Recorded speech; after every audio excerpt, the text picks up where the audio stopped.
समुद्राची लाट आली आणि त्याची चप्पल वाहून गेली. त्यानं त्या समुद्राच्या मातीवरती लिहिलं, समुद्र चोर आहे. एक आजीबाई फिरता फिरता त्या समुद्रावरती आली आणि तिचा मुलगा त्या समुद्रात वाहून गेला. त्या आजीनं त्या समुद्राच्या मातीवरती लिहिलं, समुद्र खुनी आहे. एक जण फिरता फिरता समुद्राच्या किनाऱ्यावरती आला. त्याला काही शिंपले सापडले. त्या शिंपल्यामध्ये काही मोती होते. त्या मोत्यानं त्याचं जीवन बदलून गेलं. त्यानं त्या समुद्राच्या मातीवरती लिहिलं, समुद्र दानशूर आहे.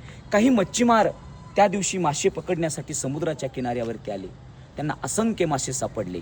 त्यांनीच त्या समुद्राच्या मातीवरती लिहिलं, समुद्र दानशूर आहे. काही वेळानं एक भली मोठी लाट आली आणि ज्यांनी ज्यांनी लिहिलं होतं काही त्या समुद्राच्या मातीवरती, ते सगळं वाहून गेलं. आमचं जीवनसुद्धा तसंच आहे. आमच्याही आयुष्यात असंख्य काही लोक वेगवेगळ्या पद्धतीनं बोलतात, पण आम्हाला समुद्राची लाट बनता आली पाहिजे.